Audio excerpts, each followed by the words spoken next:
Welcome my dear friends. શ્વસન એટલે કે ગ્લુકોઝને તોડીને શક્તિ મેળવવાની ક્રિયા. ગ્લુકોઝના 6 કાર્બનના એક અણુને આપણે 6 CO2માં રૂપાંતરિત કરવા જઈ રહ્યા છીએ. મતલબ કે ગ્લુકોઝને તોડવા જઈ રહ્યા છીએ. સૌથી પહેલાં તો 6 કાર્બનના ગ્લુકોઝનું આપણે 3 કાર્બનના પાયરુવિક એસિડના 2 અણુમાં નિર્માણ કરશું અને તે પ્રક્રિયા છે ગ્લાયકોલિસિસ. ગ્લાયકોલિસિસને શ્વસનના પ્રથમ તબક્કા તરીકે ઓળખવામાં આવે છે. શ્વસનના 2 પ્રકારો છે: અજારક શ્વસન અને જારક શ્વસન. અજારક શ્વસનના પ્રથમ તબક્કા તરીકે ગ્લાયકોલિસિસને ઓળખીએ છીએ, કારણ કે અજારક શ્વસનની શરૂઆત ગ્લાયકોલિસિસથી થાય છે. તે જ રીતે જારક શ્વસનની શરૂઆત પણ ગ્લાયકોલિસિસથી થાય છે. એટલે ગ્લાયકોલિસિસને જારક શ્વસનના પ્રથમ તબક્કા તરીકે પણ ઓળખવામાં આવે છે. એટલે કે શ્વસન જો અજારક હોય કે જારક હોય, એનો પ્રથમ તબક્કો હંમેશા ગ્લાયકોલિસિસ તરીકે ઓળખવામાં આવે છે. મિત્રો, ગ્લાયકોલિસિસ એ એવી પ્રક્રિયા છે કે જે ગ્લુકોઝને સૌથી પહેલાં તોડવાનું કાર્ય શરૂ કરે છે. આ પ્રક્રિયા 3 વૈજ્ઞાનિકોની શોધ ઉપરથી આવી છે. મિત્રો, આ 3 વૈજ્ઞાનિકમાંથી પહેલા જાણીતું નામ છે એમ્બેડેન. એમ્બેડેનનું પૂરું નામ ગુસ્ટાવ એમ્બેડેન, E for એમ્બેડેન. બીજો ખૂબ જ જાણીતા વૈજ્ઞાનિકોમાંનો એક મેયરહોફ, ઓટો મેયરહોફ એમનું પૂરું નામ છે, M for મેયરહોફ. ત્રીજા જાણીતા વૈજ્ઞાનિકનું નામ તે છે પરનાસ, જેકુબ પરનાસ, P for પરનાસ. આ 3 વૈજ્ઞાનિકના નામ ઉપરથી આ પાથવેને EMP પાથવે તરીકે પણ ઓળખવામાં આવે છે. તો આવો મિત્રો શરૂ કરીએ. ગ્લાયકોલિસિસ એટલે કે EMP પાથવે. એના બીજા પણ ઘણા બધા નામો છે ગ્લાયકોલિસિસ પાથવેના, જેની ચર્ચા આપણે ક્યારેક ફરીથી કરશું. તો મિત્રો, આપણે શરૂ કરીએ. કુલ 10 તબક્કામાં વહેંચાય છે આ ગ્લાયકોલિસિસની પ્રક્રિયા. ગ્લાયકોલિસિસમાં આપણે સૌથી પહેલાં ગ્લુકોઝને તોડવાનું કાર્ય કરીએ છીએ. મતલબ કે 6 કાર્બનવાળા ગ્લુકોઝના ભાગ પાડવાનું શરૂ કરીએ છીએ. બીજી ભાષામાં 6 કાર્બનના ગ્લુકોઝમાંથી નાના અણુમાં તેનું નિર્માણ કરવાની શરૂઆત કરીએ છીએ. મિત્રો, ગ્લુકોઝ 2 પ્રકારના છે. એક છે આલ્ફા ડી ગ્લુકોઝ અને બીજો છે beta D glucose. So, my dear friends, this one is a alpha D glucose. This one is a alpha D glucose. These both are આ બંને આલ્ફા ડી ગ્લુકોઝ છે. આ આલ્ફા ડી ગ્લુકોઝની સામાન્ય સૂત્ર અને આ એનું રિંગ સ્ટ્રક્ચર છે. તે જ રીતે આ સામાન્ય દેખાવ એનો લિનિયર ફોર્મ કહેવાય બીટા ડી ગ્લુકોઝનું, અને આ બીટા ડી ગ્લુકોઝનું રિંગ સ્ટ્રક્ચર. તો મિત્રો, અહીંયા આપની સામે આલ્ફા ડી ગ્લુકોઝ છે, આપ જોઈ શકો છો, જેમાં ફર્સ્ટ કાર્બનમાં OH નીચેની તરફ દેખાય છે, આલ્ફા ડી ગ્લુકોઝ. તો ગ્લાયકોલિસિસની શરૂઆત થાય છે 6 કાર્બનવાળા પદાર્થ સાથે, અને તે છે ગ્લુકોઝ. અહીં ઉત્સેચક જે કામ કરે છે તે ઉત્સેચકનું નામ છે હેક્ઝોકાઇનેઝ. શું છે ગ્લાયકોલિસિસનું પ્રથમ પગથિયું? ગ્લાયકોલિસિસના પ્રથમ પગથિયામાં 6 કાર્બનનો અણુ ગ્લુકોઝ એ ઉત્સેચક હેક્ઝોકાઇનેઝની મદદથી ગ્લુકોઝ 6 ફોસ્ફેટમાં રૂપાંતરિત થાય છે. ગ્લુકોઝ તમે જાણો છો તે પ્રમાણે 6 કાર્બનનો પદાર્થ છે. આ એના કુલ 6 કાર્બન છે. અને હવે તમે જોઈ શકો છો કે ગ્લુકોઝના સંરચનામાં છઠ્ઠા કાર્બન ઉપર આ રહ્યો છઠ્ઠા કાર્બન ઉપર આ ફોસ્ફેટની રચના આવેલી છે. તો ગ્લુકોઝના સંરચનાના છઠ્ઠા કાર્બન ઉપર ફોસ્ફેટ છે. તો ફોસ્ફેટ 6th કાર્બન ઉપર ગોઠવાતો હોવાને કારણે તેને આપણે ગ્લુકોઝ 6 ફોસ્ફેટ તરીકે ઓળખીશું. ખાસ ધ્યાન રહે કે 6 ફોસ્ફેટ શબ્દનો મતલબ એવો નથી થતો કે કુલ 6 ફોસ્ફેટ હોય. જી ના, કુલ 6 ફોસ્ફેટ નથી. છઠ્ઠા કાર્બન ઉપર ફોસ્ફેટનો અણુ ગોઠવાયેલો છે. ગ્લુકોઝ પોતે પણ 6 કાર્બનનો હતો અને ગ્લુકોઝ 6 ફોસ્ફેટ પણ 6 કાર્બનનો છે. અહીં એક પણ કાર્બનની હેરફેર થતી નથી. માત્ર છઠ્ઠા કાર્બન ઉપર ફોસ્ફેટનો અણુ ગોઠવાય છે. મિત્રો, આટલી જ પ્રક્રિયા એક અલગ રીતે આપણે ફરી એકવાર જોઈએ. તો મિત્રો, આ છે પહેલું સ્ટેપ નંબર 1. ઉત્સેચકનું નામ છે હેક્ઝોકાઇનેઝ. હેક્ઝોકાઇનેઝ ઉત્સેચકની મદદથી ગ્લુકોઝ એ ગ્લુકોઝ 6 ફોસ્ફેટમાં રૂપાંતરિત થાય છે. છઠ્ઠા કાર્બન ઉપર ફોસ્ફેટ ગોઠવાય છે. ગ્લુકોઝના છઠ્ઠા કાર્બન ઉપર ફોસ્ફેટનો અણુ ગોઠવાય છે. ક્યાંથી આવ્યો આ ફોસ્ફેટનો અણુ? સ્વાભાવિક રીતે એટીપી તૂટે છે અને એડીપી અને ઇનઓર્ગેનિક ફોસ્ફેટમાં રૂપાંતરિત થાય છે. અહીંથી મુક્ત થયેલો ફોસ્ફેટ આ ગ્લુકોઝ સાથે જઈને જોડાય છે. ગ્લુકોઝ સાથે ફોસ્ફેટને જોડાવા માટે જે બંધ બને છે, એ બંધ માટે શક્તિ ક્યાંથી મળતી હશે? એ શક્તિ એટીપી તૂટવાથી, જે બંધ તૂટ્યો તેની શક્તિ છે. તો મિત્રો, આ પહેલો પોઈન્ટ. અને અહીંયા આપ હવે જોઈ શકશો કે એટીપીનો એક અણુ તૂટે છે અને એડીપી અને ફોસ્ફેટમાં રૂપાંતરિત થાય છે. આ એટીપીના એક અણુ તૂટવાથી મળતી શક્તિ એ ગ્લુકોઝના સાથે ફોસ્ફેટ જોડીને ગ્લુકોઝ 6 ફોસ્ફેટ બનાવવામાં શક્તિનો ઉપયોગ થાય છે. એ જ રીતે જે ફોસ્ફેટ છે તે એટીપીમાંથી મુક્ત થયો છે અને તે ફોસ્ફેટ ગ્લુકોઝ સાથે જોડાઈ અને ગ્લુકોઝ 6 ફોસ્ફેટ બનાવવા માટે વપરાય છે. તો મિત્રો, આપણે અત્યાર સુધી એટલી ચર્ચા કરી ગયા કે ગ્લુકોઝમાંથી ગ્લુકોઝ 6 ફોસ્ફેટનું નિર્માણ થયું પ્રથમ તબક્કાને અંતે. આપણે બીજા તબક્કાની વાત કરીએ, પ્રોસેસ નંબર 2ની વાત કરીએ. તો એ પહેલાં આપને જણાવી લઉં કે આ 1 થી 4 પ્રક્રિયાઓ એને પ્રિપરેટરી ફેઝ તરીકે ઓળખવામાં આવે છે.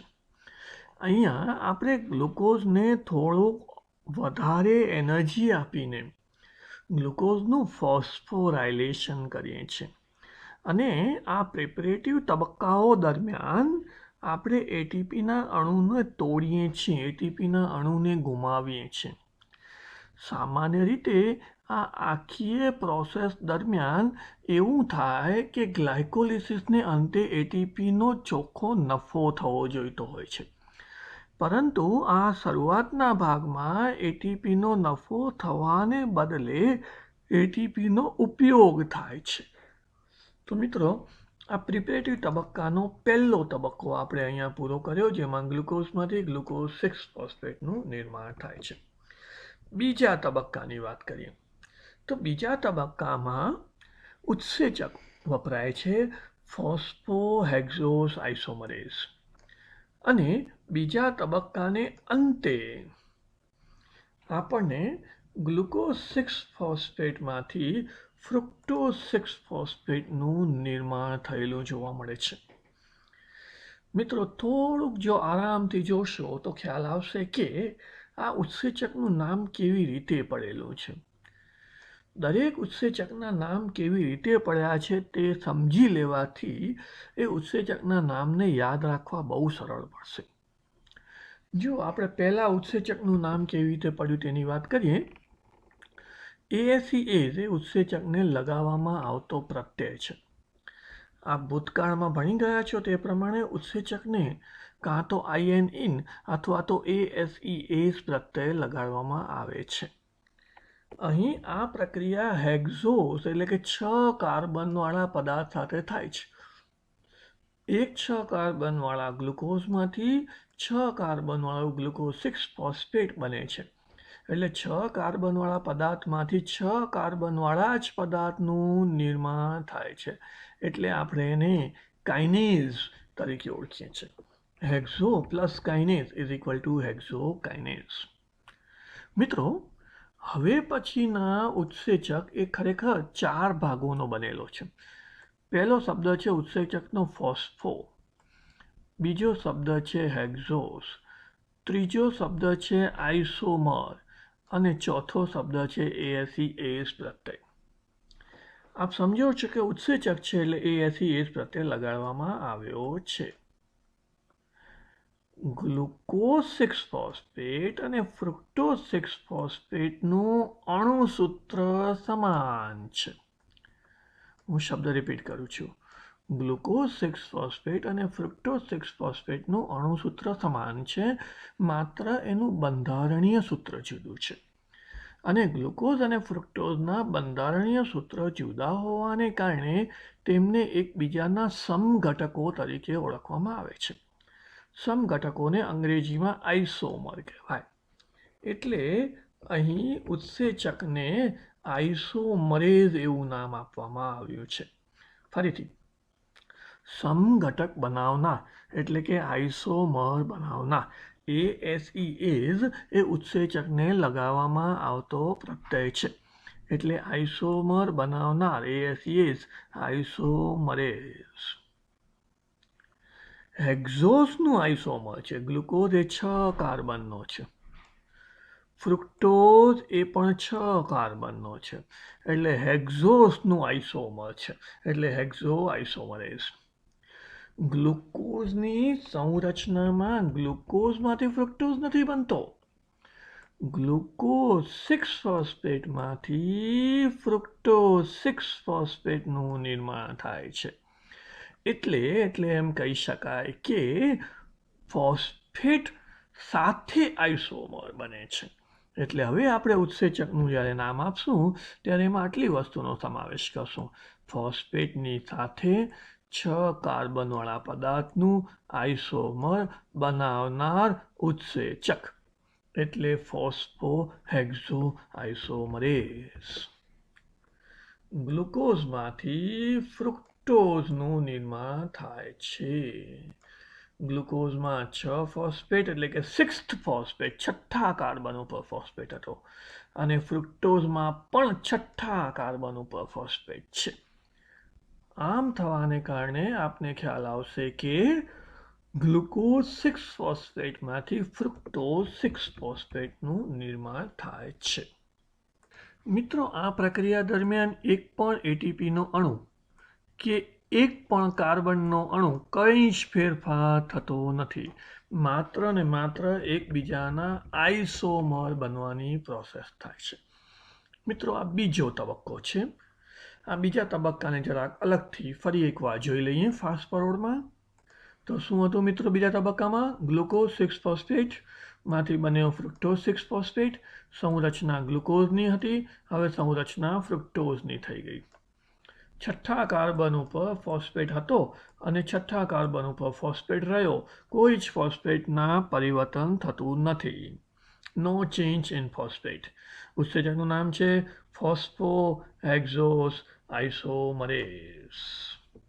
તો મિત્રો, આ બીજો તબક્કો હતો ગ્લુકોઝ 6 ફોસ્ફેટમાંથી ફ્રુક્ટોઝ 6 ફોસ્ફેટનું નિર્માણ થવાનો તબક્કો. આગળ વધીએ ત્રીજા તબક્કા ઉપર જઈએ. બીજો ત્રીજા તબક્કામાં મિત્રો ફ્રુક્ટોઝ 6 ફોસ્ફેટમાંથી બને છે ફ્રુક્ટોઝ 1,6 બાયફોસ્ફેટ. ફ્રુક્ટોઝ 6 ફોસ્ફેટ 6 કાર્બનનો હતો અને ફ્રુક્ટોઝ 1,6 બાયફોસ્ફેટ પણ 6 કાર્બનનો છે. એટલે કાર્બનની કોઈ હેરફેર થતી નથી. માત્ર ને માત્ર ફ્રુક્ટોઝમાં 6થા કાર્બન ઉપર એક ફોસ્ફેટ હતો. એનો 6થો કાર્બન, એના ઉપર એક ફોસ્ફેટ હતો. ફરીથી સમજાવું છું. ફ્રુક્ટોઝનો પહેલો, બીજો, ત્રીજો, ચોથો, પાંચમો, છઠ્ઠો. ફ્રુક્ટોઝના 6થા કાર્બન ઉપર એક ફોસ્ફેટ હતો. એને બદલે હવે ફ્રુક્ટોઝના છઠ્ઠા કાર્બન ઉપર તો ફોસ્ફેટ છે જ, પહેલા કાર્બન ઉપર ફોસ્ફેટ વધારાનો ઉમેરાય છે. એટલે શબ્દ બને છે ફ્રુક્ટોઝ 1,6 બાયફોસ્ફેટ. આ 1,6 બાયફોસ્ફેટનો મતલબ 16 ન થવો જોઈએ, 16 ન થવો જોઈએ. બાય મીન્સ 2, 2 ફોસ્ફેટ પહેલા અને છઠ્ઠા સ્થાન ઉપર, પહેલા અને છઠ્ઠા સ્થાન ઉપર એક એક ફોસ્ફેટ છે. ક્યાંથી આવ્યો ફોસ્ફેટ? એટીપી તૂટવાથી. આ ફોસ્ફેટને પહેલા કાર્બન ઉપર જોડવા માટે શક્તિ ક્યાંથી આવી? એટીપીમાંથી એડીપી થયું અને ત્યારે જે શક્તિ છૂટી પડી તે શક્તિની મદદથી આપણે અહીં ફોસ્ફેટ જોડી શકીએ છીએ. તો મિત્રો, ફ્રુક્ટોઝ 6 ફોસ્ફેટમાંથી ફ્રુક્ટોઝ 1,6 બાયફોસ્ફેટમાં ફ્રુક્ટોઝ 6 ફોસ્ફેટ એમાંથી બને છે ફ્રુક્ટોઝ 1,6 બાયફોસ્ફેટ અને ઉત્સેચકનું નામ છે ફોસ્ફોફ્રુક્ટોઝ કાઇનેઝ. એક ફ્રુક્ટોઝમાંથી બીજો ફ્રુક્ટોઝ બને છે એટલે ફ્રુક્ટોકાઇનેઝ. એક ફોસ્ફેટવાળા ફ્રુક્ટોઝમાંથી બીજો ફોસ્ફેટવાળો ફ્રુક્ટોઝ બને છે એટલે ફોસ્ફોફ્રુક્ટોઝ કાઇનેઝ. મિત્રો, ફર્સ્ટ કાર્બન ઉપર હમણાં જ આપણે કહ્યું તેમ એટીપીમાંથી આવેલો ફોસ્ફેટ એ અહીંયા ફર્સ્ટ કાર્બન ઉપર આવીને ફોસ્ફેટ જોડાઈ જશે. તો આ ત્રીજા ક્રમની પ્રક્રિયા છે અને ત્રીજા ક્રમની પ્રક્રિયા હું અલગથી આપની સમક્ષ હવે મૂકી રહ્યો છું. આ છે ત્રીજા ક્રમની પ્રક્રિયા, ફ્રુક્ટોઝ 6 ફોસ્ફેટ એમાંથી બન્યું ફ્રુક્ટોઝ 1,6 બાયફોસ્ફેટ. છઠ્ઠા કાર્બન ઉપર ફોસ્ફેટ હતો, હવે 1 અને 6, 1 અને 6 ઉપર ફોસ્ફેટ આવી ગયો. એક માત્ર છઠ્ઠા ઉપર હતો, હવે પહેલા કાર્બન ઉપર ફોસ્ફેટ ઉમેરાઈ ગયો. ક્યાંથી મળ્યો ફોસ્ફેટ? એટીપીના વિભાજનથી એડીપી અને ફોસ્ફેટનું નિર્માણ થાય છે. તો મિત્રો, આ ક્રમ નંબર 3ની પ્રક્રિયા આપે હમણાં આપની સમક્ષ જોઈ. હવે આગળ વધીએ છીએ ચોથા ક્રમની પ્રક્રિયા માટે. મિત્રો, ચોથા ક્રમની પ્રક્રિયા જોવા માટે હું આપને એટલું જણાવી દઉં કે ચોથા ક્રમ વખતે હવે આ 6 કાર્બનના એક અણુના 2 વિભાજનો થાય છે. તો આ છે ચોથા ક્રમની પ્રક્રિયા. આલ્ડોલેઝ ઉત્સેચકની મદદથી, રિપીટ, આલ્ડોલેઝ ઉત્સેચકની મદદથી 6 કાર્બનના સુગર ફોસ્ફેટ ધરાવતા એક અણુમાંથી 3 કાર્બનના સુગર ફોસ્ફેટ ધરાવતા 2 અણુમાં રૂપાંતર થવાની ક્રિયા. બહુ જ સામાન્ય ભાષામાં કહું છું કે 6 કાર્બનના એક અણુમાંથી 3 કાર્બનના 2 અણુમાં રૂપાંતરિત થવાની ક્રિયા. ઉત્સેચકનું નામ છે આલ્ડોલેઝ. મિત્રો, આલ્ડોલેઝ ઉત્સેચક એ એક મોટા અણુનું 2 નાના અણુમાં રૂપાંતર કરવા માટે મહત્વનું છે. બહુ સામાન્ય ભાષામાં 1 ઘા અને 2 કટકા. વધારે સરળ ભાષામાં 6 કાર્બનના એક અણુનું 3 કાર્બનના 2 અણુમાં રૂપાંતર. ઉત્સેચકનું નામ છે આલ્ડોલેઝ. શું થાય છે આલ્ડોલેઝ ઉત્સેચકની મદદથી? તો જો તમારી સામે હું મૂકું છું પ્રક્રિયા, 6 કાર્બનનો એક અણુ છે ફ્રુક્ટોઝ 1,6 બાયફોસ્ફેટ, એમાંથી 3 કાર્બનના 2 અણુમાં રૂપાંતરણ થઈ ગયું. 6 કાર્બનનો એક અણુ હોય તો સ્વાભાવિક રીતે 3 કાર્બન વત્તા 3 કાર્બન, કુલ 2 અણુ બની જાય 3 કાર્બનના. કયા 2 અણુ 3 કાર્બનના બને છે એને થોડુંક આપણે વધારે વિસ્તારથી સમજવાનો પ્રયત્ન કરીએ. 6 કાર્બનના એક અણુ ફ્રુક્ટોઝ 1,6 બાયફોસ્ફેટમાંથી 3 કાર્બનનો પહેલો અણુ બને છે ગ્લિસરાલ્ડિહાઇડ 3 ફોસ્ફેટ. આ ગ્લિસરાલ્ડિહાઇડ 3 ફોસ્ફેટ સાથે બીજો 3 કાર્બનનો અણુ બને છે ડાયહાઇડ્રોક્સી એસિટોન ફોસ્ફેટ. મિત્રો, યાદ કરો, ગ્લિસરાલ્ડિહાઇડ 3 ફોસ્ફેટ એને આપણે જો ફોસ્ફેટ શબ્દ પહેલા બોલીએ, જો ફોસ્ફેટ શબ્દને ઉપાડીને અહીંયા મૂકી દેવામાં આવે તો એ ગ્લિસરાલ્ડિહાઇડ 3 ફોસ્ફેટ ને બદલે શબ્દ થઈ જાય 3-ફોસ્ફોગ્લિસરાલ્ડિહાઇડ. બીજા શબ્દમાં ફોસ્ફોગ્લિસરાલ્ડિહાઇડ 3 એટલે 3 ફોસ્ફેટ નથી, ત્રીજા કાર્બન ઉપર ફોસ્ફેટ છે તે વાતને ખાસ ધ્યાનમાં રાખજો. ફોસ્ફોગ્લિસરાલ્ડિહાઇડ, જી હા, આપણે ભણી ચૂક્યા છીએ પ્રકાશ સંશ્લેષણ માટે PgAl. એ ઉપરાંત આ બીજો પદાર્થ છે DHAP, આ પણ આપણે પ્રકાશ સંશ્લેષણમાં ભણી ચૂક્યા છીએ. તો 6 કાર્બનવાળા એક અણુમાંથી 3 કાર્બનવાળા 2 અણુમાં રૂપાંતર થાય છે. ઉત્સેચકનું નામ છે આલ્ડોલેઝ. અને હવે હું તમારી સામે કયા 2 અણુ બને છે તે તમારી સામે મૂકું છું. મિત્રો, આલ્ડોલેઝ ઉત્સેચકની મદદથી ફ્રુક્ટોઝ 1,6 બાયફોસ્ફેટ, એના 2 ભાગ થઈ ગયા. બહુ સરસ કલરથી સમજાવ્યા છે. આ બ્લુ પાર્ટ, પહેલો પાર્ટ ગ્લિસરાલ્ડિહાઇડ 3 ફોસ્ફેટ, બીજો થોડોક આ રેડિશ કલરનો પાર્ટ ડાયહાઇડ્રોક્સી એસિટોન ફોસ્ફેટ. તો મિત્રો 2 ભાગ પાડવામાં આવ્યા છે, ગ્લિસરાલ્ડિહાઇડ 3 ફોસ્ફેટ અને ડાયહાઇડ્રોક્સી એસિટોન ફોસ્ફેટ. 6 કાર્બનના એક પદાર્થમાંથી 3 કાર્બનના 2 પદાર્થમાં રૂપાંતર થાય છે. મિત્રો, આ એક જ 4 નંબરની પ્રક્રિયા અલગથી આપની સમક્ષ મૂકું છું. ફ્રુક્ટોઝ 1,6 બાયફોસ્ફેટ 6 કાર્બનનો પદાર્થ છે. આપ જોઈ શકો છો, પહેલો કાર્બન, બીજો, ત્રીજો કાર્બન, ચોથો, પાંચમો અને છઠ્ઠો કાર્બન. 1,6 બાયફોસ્ફેટ, પહેલા અને છઠ્ઠા ઉપર 2 ફોસ્ફેટ છે. તેમાંથી ગ્લિસરાલ્ડિહાઇડ 3 ફોસ્ફેટ અને બીજો પદાર્થ ડાયહાઇડ્રોક્સી એસિટોન ફોસ્ફેટનું નિર્માણ થાય છે. તો આમાંથી એક 6 કાર્બનવાળા અણુમાંથી 3 કાર્બનવાળા 2 અણુમાં રૂપાંતર થાય છે. તો મિત્રો, આ ચોથો તબક્કો થયો ગ્લાયકોલિસિસનો. અહીંયા પહેલો ફેજ પૂરો થાય છે, પે ઓફ ફેજ. મિત્રો, હવે આ પે ઓફ ફેજનું પ્રિપરેટિવ ફેજ પૂરો થાય છે અને પે ઓફ ફેજ શરૂ થાય છે. મિત્રો, આ પે ઓફ ફેજના શરૂ થવાને કારણે આપણને હવે એટીપીનો ફાયદો થવાનું શરૂ થશે. અત્યાર સુધી આપણે એટીપીનો ઉપયોગ કર્યો હતો. અત્યાર સુધી આપણે કુલ 2 અણુ એટીપીનો ઉપયોગ કર્યો છે. પરંતુ હવે પ્રિપરેટિવ ફેજ પૂરો થઈ અને પે ઓફ ફેજ શરૂ થવાને કારણે આપણને એટીપી મળવાના શરૂ થશે. હવેની પ્રક્રિયા ખાસ અગત્યની છે અને આપ સૌનું ખૂબ જ વધુ ધ્યાન જાય આ પ્રક્રિયામાં તે ખૂબ જ મહત્વનું છે. એટલે હું આપને વિનંતી કરું છું કે આ પ્રક્રિયામાં સૌથી વધારે ધ્યાન આપજો. મિત્રો, આ પ્રક્રિયાનો ઉત્સેચક એકબીજાનો આઇસોમર બનાવનાર ઉત્સેચક છે. અગાઉ ચર્ચા કરી તે પ્રમાણે આપણે ઉત્સેચકને નામ આપીએ છીએ આઇસોમરેઝ.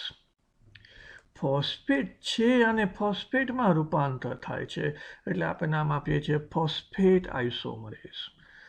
3 કાર્બનવાળા અણુમાંથી 3 કાર્બનવાળા અણુનું નિર્માણ થાય છે એટલે આપણે નામ આપીએ છીએ triose phosphate આઇસોમરેઝ.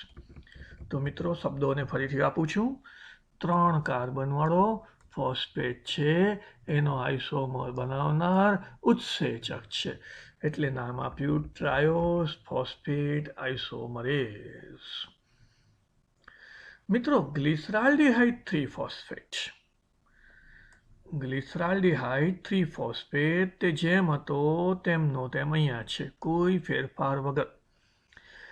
ડાયહાઇડ્રોક્સી acetone phosphate DHAP એ 3 કાર્બનનો છે, એ તેના સમઘટક ગ્લિસરાલ્ડિહાઇડ 3 ફોસ્ફેટમાં ફેરવાઈ જાય છે. એટલે ગ્લિસરાલ્ડિહાઇડ 3 ફોસ્ફેટના આપણને 2 અણુ મળે છે. મિત્રો, ફરી એકવાર સમજાવું છું. આ ડાયહાઇડ્રોક્સી એસિટોન ફોસ્ફેટ અને આ છે ગ્લિસરાલ્ડિહાઇડ 3 ફોસ્ફેટ. તો મિત્રો, ડાયહાઇડ્રોક્સી એસિટોન ફોસ્ફેટ પોતાના સમઘટક ગ્લિસરાલ્ડિહાઇડ 3 ફોસ્ફેટમાં રૂપાંતરિત થાય છે. ડાયહાઇડ્રોક્સી એસિટોન ફોસ્ફેટ ગ્લિસરાલ્ડિહાઇડ 3 ફોસ્ફેટમાં રૂપાંતરિત થાય એટલે આપણી પાસે ગ્લિસરાલ્ડિહાઇડ 3 ફોસ્ફેટના 2 અણુ મળે છે. તો એનો મતલબ એ થયો કે અત્યાર સુધી આપણી પાસે 6 કાર્બનવાળો એક અણુ હતો. હવે પ્રક્રિયામાં આપણી પાસે 3 કાર્બનના 2 અણુ છે. એટલે ખાસ ધ્યાન રાખજો કે હવે પછીની સમગ્ર પ્રક્રિયા વખતે આપણે આ વસ્તુનું ધ્યાન રાખશું કે 2 અણુ, આઈ રિપીટ 2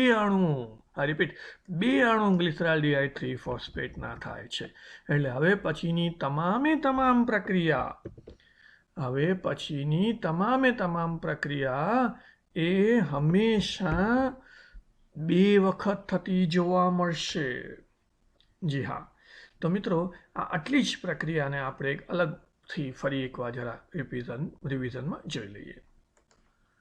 ગ્લિસરાલ્ડિહાઇડ 3 ફોસ્ફેટ અને ડાયહાઇડ્રોક્સી એસિટોન ફોસ્ફેટ. એમાં ડાયહાઇડ્રોક્સી એસિટોન ફોસ્ફેટ રૂપાંતરિત થઈ ગયો ગ્લિસરાલ્ડિહાઇડ 3 ફોસ્ફેટમાં. એટલે આપણને ગ્લિસરાલ્ડિહાઇડ 3 ફોસ્ફેટના 2 અણુ મળે છે. 2 અણુ આપણને ગ્લિસરાલ્ડિહાઇડ 3 ફોસ્ફેટના મળશે. હવે પછીની બધી પ્રક્રિયાઓમાં આ 2 અણુ મળે છે. મતલબ કે આ પ્રક્રિયા 2 વખત થશે. બીજી ભાષામાં જે પણ કંઈ બનશે તે 2 વખત બનશે. તો મિત્રો હવે પછીની પ્રક્રિયા જે આપણે જોશું તેમાં ખાસ આપણે ધ્યાન રાખશું કે અહીંયા આપણી પાસે 2 અણુ છે 3 કાર્બનના. તો મિત્રો આટલી પ્રક્રિયા આપણે અહીં પૂરી કરી. આપણે ડાયહાઇડ્રોક્સી એસિટોન ફોસ્ફેટ એમાંથી આપણે ગ્લિસરાલ્ડિહાઇડ 3 ફોસ્ફેટમાં રૂપાંતર કરી ચૂક્યા છીએ. તો ગ્લિસરાલ્ડિહાઇડ 3 ફોસ્ફેટના આપણને 2 અણુ મળે છે. હવે પી ઓફ ફેઝ શરૂ થયો છે. આપણને એટીપી મળવાના ટૂંક સમયમાં શરૂ થઈ જશે. શું થાય છે આ ગ્લિસરાલ્ડિહાઇડ 3 ફોસ્ફેટ સાથે તે હવે પછીની આપણે પ્રક્રિયામાં જોઈએ. ગ્લિસરાલ્ડિહાઇડ 3 ફોસ્ફેટમાંથી હવે બને છે 1,3-બાયફોસ્ફોગ્લિસરેટ.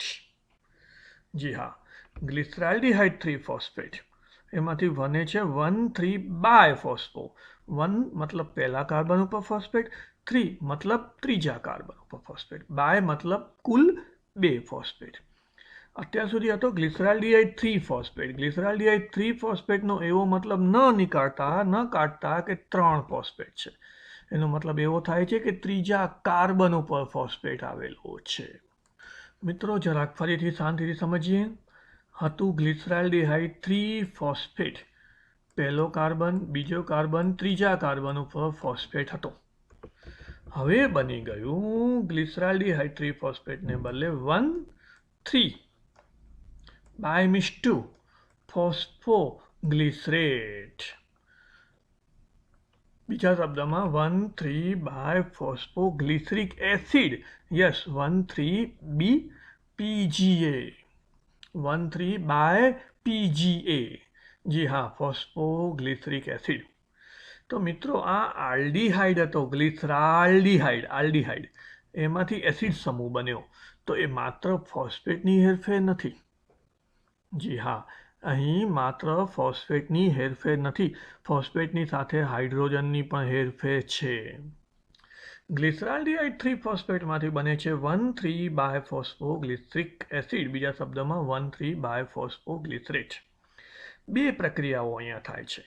હમણાં કહ્યું તેમ ત્રીજા કાર્બન ઉપર ફોસ્ફેટ હતો. હવે પ્રથમ અને ત્રીજા બંને ઉપર ફોસ્ફેટ આવ્યો એટલે આપણે એને 1,3-બાયફોસ્ફો તરીકે ઓળખીએ છીએ. પણ એટલું જ નથી થતું. આલ્ડીહાઇડ સમૂહમાંથી જી હા એસિડિક સમૂહ આવે છે. એટલે એ સમય દરમિયાન એક હાઇડ્રોજનનો અણુ દૂર થાય છે. એટલે ઉત્સેચકનું નામ છે ગ્લિસરાલ્ડિહાઇડ 3 ફોસ્ફેટ ડિહાઇડ્રોજિનેઝ. હાઇડ્રોજન દૂર થવું એટલે હાઇડ્રોજન દૂર કરનાર ઉત્સેચક એને ASEase પ્રત્યય લગાડવામાં આવ્યો. હાઇડ્રોજન દૂર કરવાની ક્રિયાને કહેવાય ડિહાઇડ્રોજિનેશન. ડિહાઇડ્રોજિનેશન કરનાર ડિહાઇડ્રોજિનેઝ શબ્દ છે. ડિહાઇડ્રોજિનેશન કરનાર એટલે એને આપણે નામ આપીએ છીએ ડિહાઇડ્રોજિનેઝ. ASEase પ્રત્યય લગાડ્યો. કેવી રીતે ડિહાઇડ્રોજિનેશન થશે? સ્વાભાવિક રીતે આ ગ્લિસરાલ્ડિહાઇડ 3 ફોસ્ફેટમાંથી H2 દૂર થશે. H2 ક્યારેય એમને એમ દૂર ન થાય. એને લઈને જનારું કોઈક જોઈએ, કોઈક આવશે H2 ને લઈને જશે. આ જે આવી અને H2 ને લઈને જશે તેને હાઇડ્રોજન ગ્રાહક તરીકે ઓળખવામાં આવે છે. મિત્રો, આ હાઇડ્રોજન ગ્રાહક તે અહીંયા આપની સમક્ષ મૂકું છું. NAD છે, નિકોટિમાઇન એડેનાઇન ડાયન્યુક્લિયોટાઇડ ફોસ્ફેટ. NAD એ હાઇડ્રોજન ગ્રાહક તરીકે વર્તે છે. તો મિત્રો, અહીંયા બે ક્રિયા થશે. એક તો ત્રીજા કાર્બન ઉપર ફોસ્ફેટ હતો અને હવે પહેલા અને ત્રીજા બંને ઉપર ફોસ્ફેટ આવ્યો. ત્રીજા ઉપર ફોસ્ફેટ હતો અને પહેલા અને ત્રીજા બંને ઉપર ફોસ્ફેટ આવ્યો, મતલબ કોઈક એને ફોસ્ફેટ આપશે. કોણ આપશે? એટીપી આપશે? ના. અહીંયા પહેલી વાર H3PO4 માંથી ફોસ્ફેટને મેળવવામાં આવશે. તો મિત્રો, હવે આ ક્રિયાને આપણે જરાક ફરીથી અને એક શું થાય છે તે વસ્તુની સાથે સમજીએ. તો મિત્રો, અહીં એને 2 ફોસ્ફેટ મળ્યા H3PO4 મારફતે અને હાઇડ્રોજન ગ્રાહક તરીકે NAD આવ્યો. એણે આ પ્રક્રિયામાંથી હાઇડ્રોજનને લઈ લીધો અને NAD રૂપાંતરિત થઈ ગયો NADH H+થી. 2 અણુ આવ્યા ફોસ્ફેટના, 2 અણુ હાઇડ્રોજન ગ્રાહકના આવ્યા. બંને અણુ હાઇડ્રોજન ગ્રાહકના હાઇડ્રોજન લઈને બહાર નીકળે છે. આ બધું 2 વખત કરવાનું કારણ હમણાં જ કહ્યું તેમ, ફરીને યાદ અપાવતો રહીશ.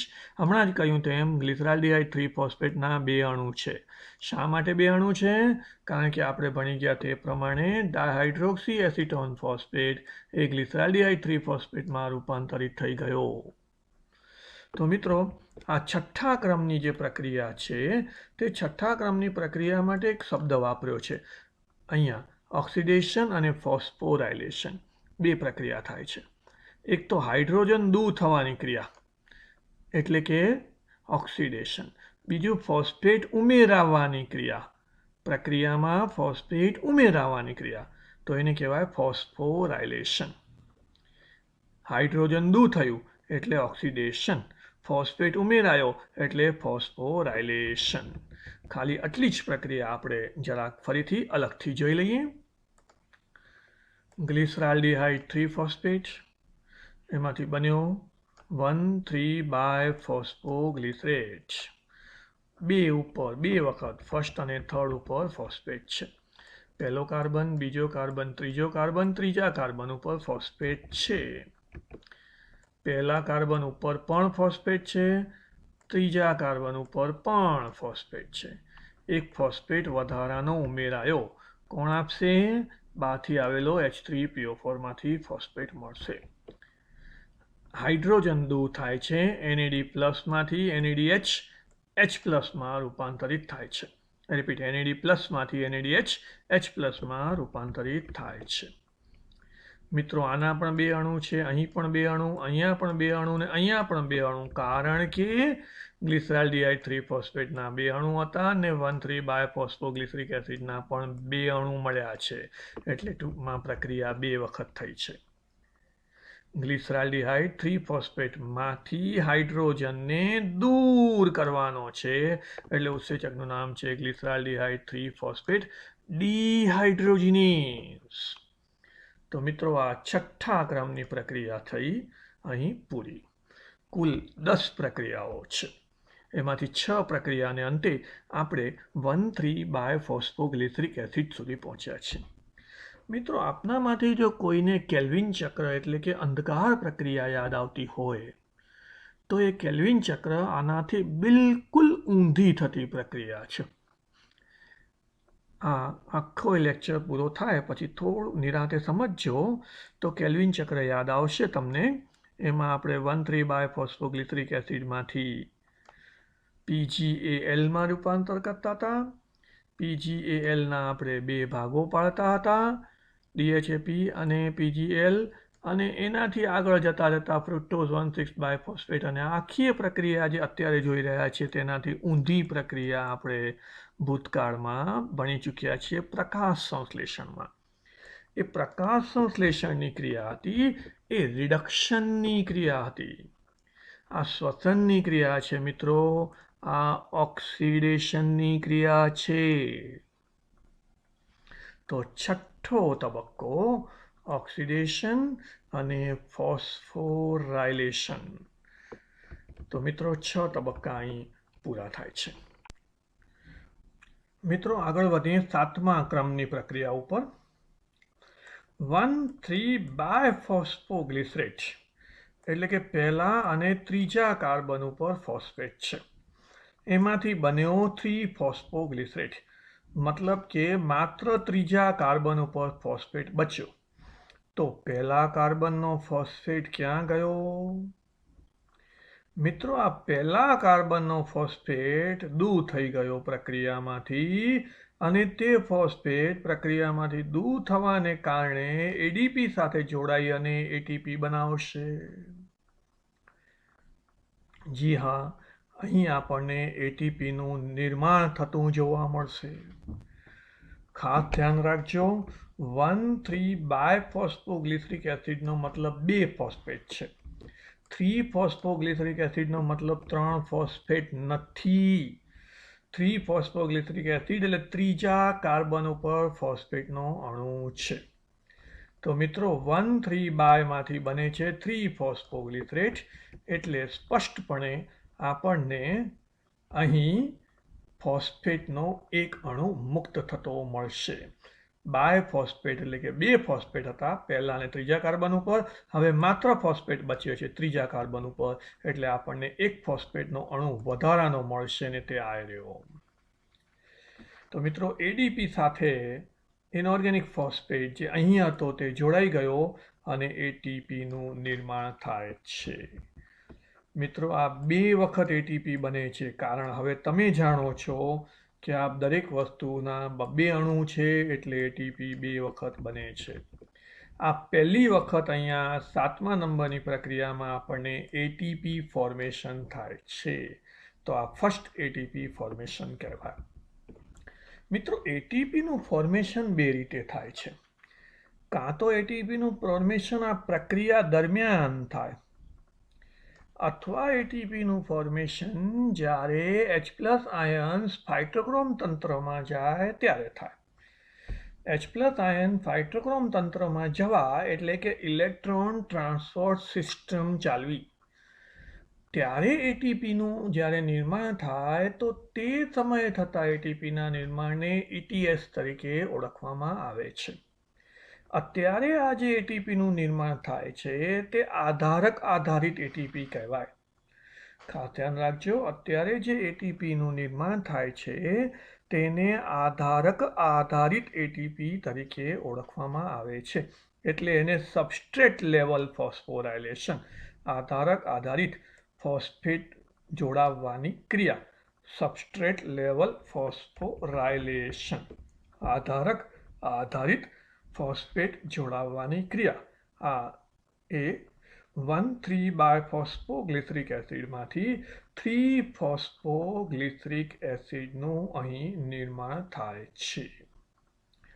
તો મિત્રો આ એક જ 7 નંબરની પ્રક્રિયા આપણે અલગથી જોઈએ. તો મિત્રો હવે તમે જોઈ રહ્યા છો 1,3-બાયફોસ્ફોગ્લિસરેટ પહેલા અને ત્રીજા કાર્બન ઉપર ફોસ્ફેટ છે, એમાંથી બન્યો 3-ફોસ્ફોગ્લિસરેટ, માત્ર ત્રીજા કાર્બન ઉપર ફોસ્ફેટ છે. તો પહેલા કાર્બનનો ફોસ્ફેટ અહીં નથી, દૂર થઈ ગયો. અહીંથી ફોસ્ફેટ દૂર થઈ ગયો. એ અહીંથી દૂર થયેલા ફોસ્ફેટનું શું થશે? અહીંથી દૂર થયેલો ફોસ્ફેટ એડિનોસાઇન ડાયફોસ્ફેટ સાથે જોડાઈ અને એડિનોસાઇન ટ્રાયફોસ્ફેટનું નિર્માણ કરશે. કયા ઉત્સેચકની મદદથી? ફોસ્ફોગ્લિસરેટ કાઇનેઝની મદદથી.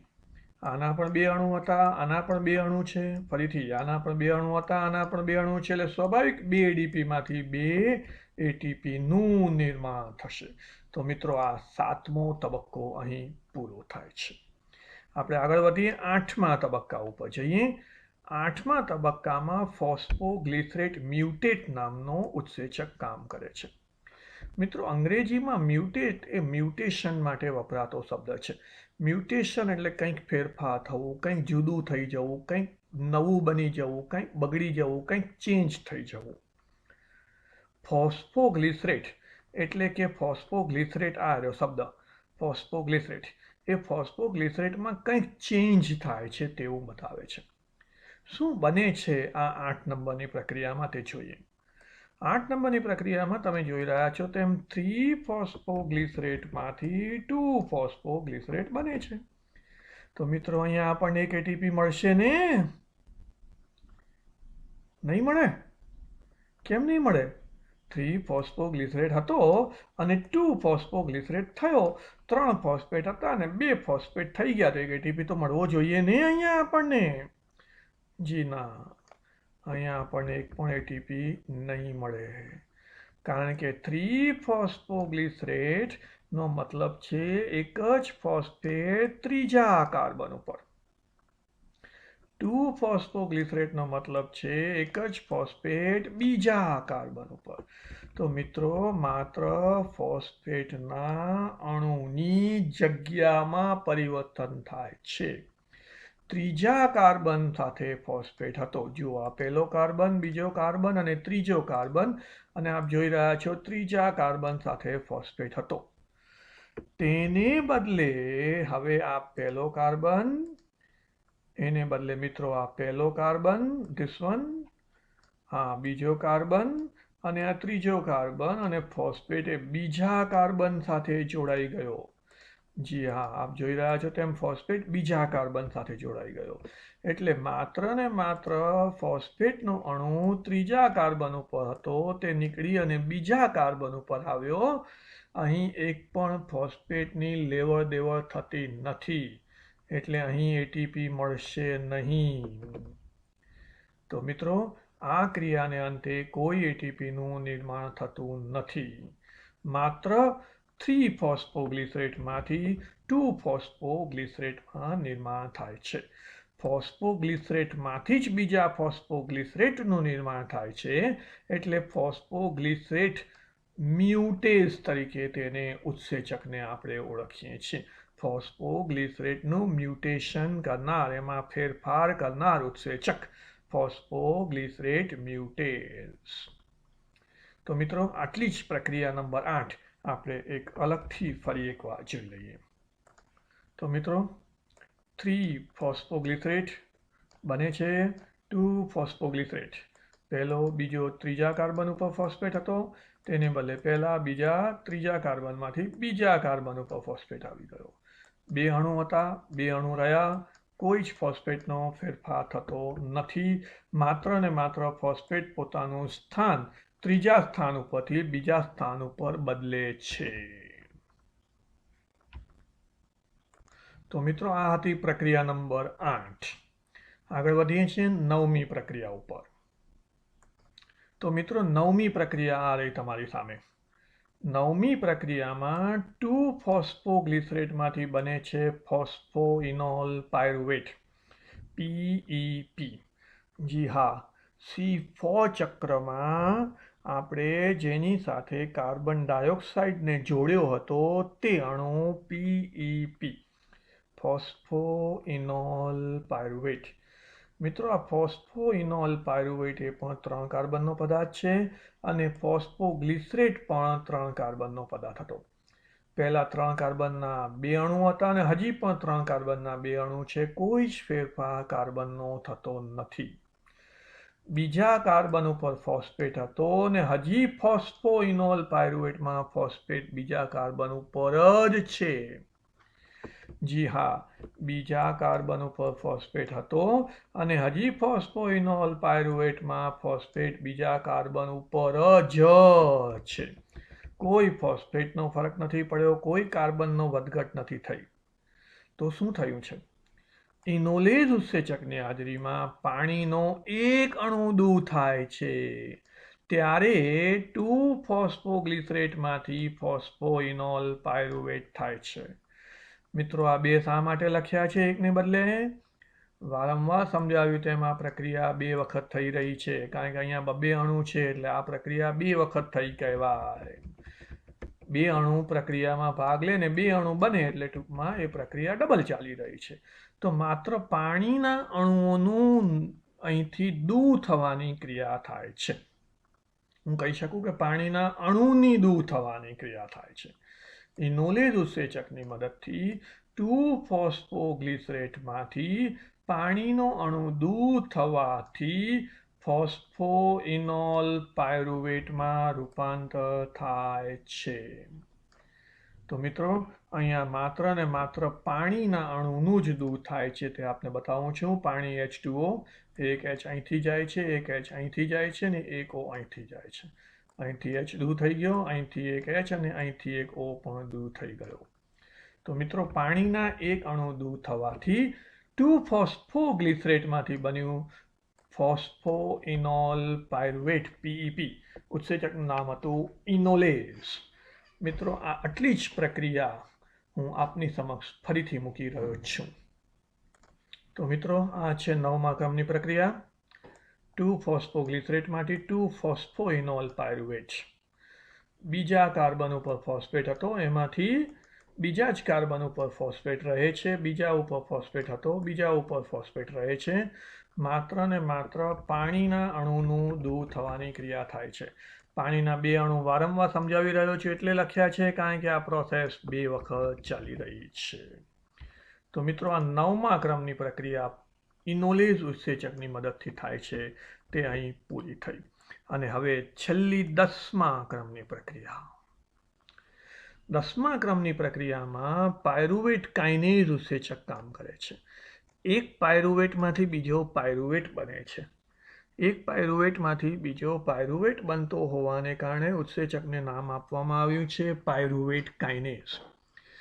મિત્રો, તમે જોઈ શકો છો કે આગળ શબ્દ છે ફોસ્ફોઇનોલ પાયરુવેટ, હવે શબ્દ છે પાયરુવેટ.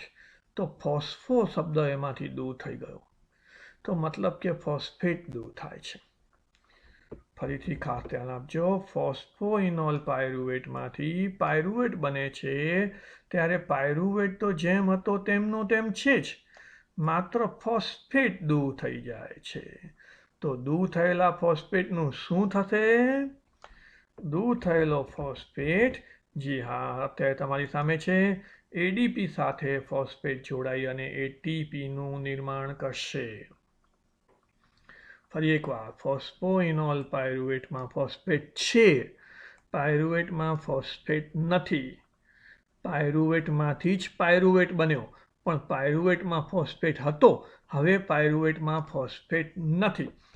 એક પ્રકારના પાયરુવેટમાંથી બીજા પાયરુવેટનું નિર્માણ થતું હોવાને કારણે ઉત્સેચકને કહીએ છીએ પાયરુવેટ કાઇનેઝ. ઉત્સેચકને કહીએ છીએ પાયરુવેટ કાઇનેઝ. મિત્રો, આ પ્રક્રિયા દરમિયાન 2 અણુ એડીપીના એ યુટિલાઇઝ થાય છે અને 2 અણુ એટીપીના નિર્માણ થાય છે. શા માટે 2 અણુ? વારંવાર ચર્ચા કરી તેમ આ સમગ્ર પ્રક્રિયા 2 વખત થઈ રહી છે.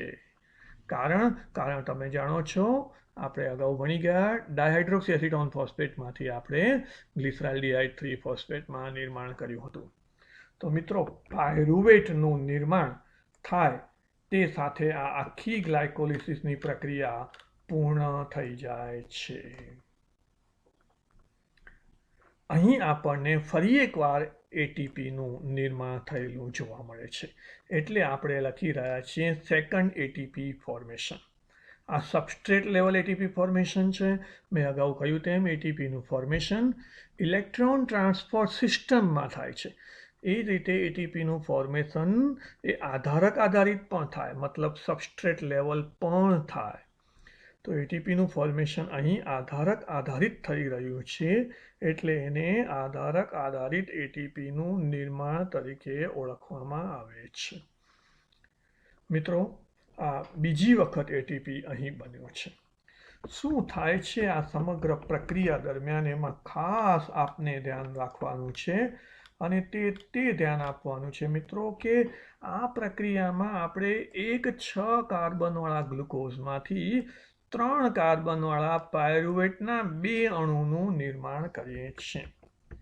હું ફરીથી આપનું ધ્યાન દોરું છું કે આ પ્રક્રિયાને અંતે આપણે 6 કાર્બનવાળા 1 અણુ ગ્લુકોઝને તોડી નાખીએ છીએ, તેના 2 ભાગ કરીએ છીએ, 6 કાર્બનવાળા એક અણુ ગ્લુકોઝમાંથી આ સમગ્ર પ્રક્રિયાને અંતે આપણને 3 કાર્બનવાળા પાયરુવિક એસિડના 2 અણુ પ્રાપ્ત થાય છે. 3 કાર્બનવાળા પાયરુવિક એસિડના 2 અણુ પ્રાપ્ત થાય છે. મિત્રો, આ પ્રક્રિયામાં કેટલા એટીપી મળે છે આપણને? આ પ્રક્રિયામાં 2 એટીપી આપણને અહીં મળે છે અને 2 એટીપી આપણને અહીં મળે છે. એટલે આ પ્રક્રિયામાં કુલ આપણને 4 એટીપીનો ફાયદો થાય છે. ફરીથી બોલું છું, આ પે ઓફ સ્ટેજમાં આપણને 4 એટીપીનો ફાયદો થતો જોવા મળે છે. તો આ જ પ્રક્રિયામાં અગાઉ આપણે 2 અણુ એટીપીના ઉપયોગમાં લીધેલા છે. આપ જોઈ રહ્યા છો તેમ અહીં 2 અણુ એટીપીના વપરાતા હતા. એક અહીં વપરાયો અને એક અહીં વપરાયો. તો સ્વાભાવિક રીતે 2 અણુ એટીપીના વપરાયા અને પ્રક્રિયાને અંતે આપણને 4 અણુ એટીપીના મળ્યા. 2 અહીં મળ્યા અને 2 અહીં મળ્યા. તો સ્વાભાવિક છે કે 4 અણુ આપણને એટીપીના પ્રાપ્ત થાય છે અને પ્રક્રિયામાં આપણા 2 અણુ એટીપીના ઉપયોગમાં લેવાય છે. એટલે આપણને નેટ આ પ્રક્રિયાને અંતે 2 અણુ એટીપીનો ફાયદો થાય છે. તો મિત્રો, આ ગ્લાયકોલિસિસના 10 મુદ્દા, પરફેક્ટિંગ ગ્લાયકોલિસિસનો 10મો અને છેલ્લો મુદ્દો હું આપની સમક્ષ ફરીથી મૂકી રહ્યો છું. છેલ્લો અને 10મો મુદ્દો મિત્રો, ફોસ્ફોઇનોલ પાયરુવેટમાંથી બની ગયો પાયરુવેટ. ફોસ્ફો શબ્દ દૂર થઈ ગયો. ક્યાં ગયો ફોસ્ફેટ? એડીપી સાથે. શું બનાવશે? એટીપી. ફોસ્ફેટ દૂર થઈ ગયો. એ ફોસ્ફેટ દૂર થઈને ક્યાં જશે? એડીપી સાથે. શું બનાવવામાં વપરાશે? એટીપી બનાવવામાં વપરાશે. આપ જાણો છો તે પ્રમાણે 2 અણુ હતા, એટલે વારંવાર કહ્યું તેમ 2 અણુ ફોસ્ફોઇનોલ પાયરુવેટમાંથી 2 અણુ પાયરુવેટના બને છે. એટલે સ્વાભાવિક રીતે આપણને 2 એટીપી મળે છે. તો મિત્રો, આ 10 પૂરી સ્ટેપ્સ અહીંયા પ્રક્રિયાના પૂરા થાય છે. વારંવાર જણાવું છું કે આ 10 પ્રક્રિયાઓને અંતે આપણે 6 કાર્બનવાળા ગ્લુકોઝમાંથી 3 કાર્બનવાળા 2 પાયરુવિક એસિડનું નિર્માણ કરી શક્યા છીએ. આપણને આ પ્રક્રિયા દરમિયાન 2 એટીપી 2 વખત મળ્યા, એટલે 4 એટીપી મળ્યા હતા. અને આપણને આ જ પ્રક્રિયા દરમિયાન આપણે 2 એટીપી ગુમાવ્યા હતા, એટલે 4માંથી 2 એટીપી માઇનસ થયા. એટલે આ પ્રક્રિયાને અંતે આપણને 2 એટીપીનો ચોખ્ખો ફાયદો થાય છે. તો મિત્રો, આ હતી ગ્લાયકોલિસિસ EMP પાથવે. મિત્રો, હવે આ H+, જી હા, હવે આ H+ એ ઇલેક્ટ્રોન ટ્રાન્સપોર્ટ સિસ્ટમમાં જશે અને ત્યાં કંઈક નવું થશે. ત્યાં પણ એટીપી બનશે. એની ચર્ચા હવે આપણે ઇલેક્ટ્રોન ટ્રાન્સપોર્ટ સિસ્ટમ ભણશું ત્યારે કરશું. તો આ સાથે ગ્લાયકોલિસિસની પ્રક્રિયા અહીં પૂરી થાય છે. જય હિન્દ.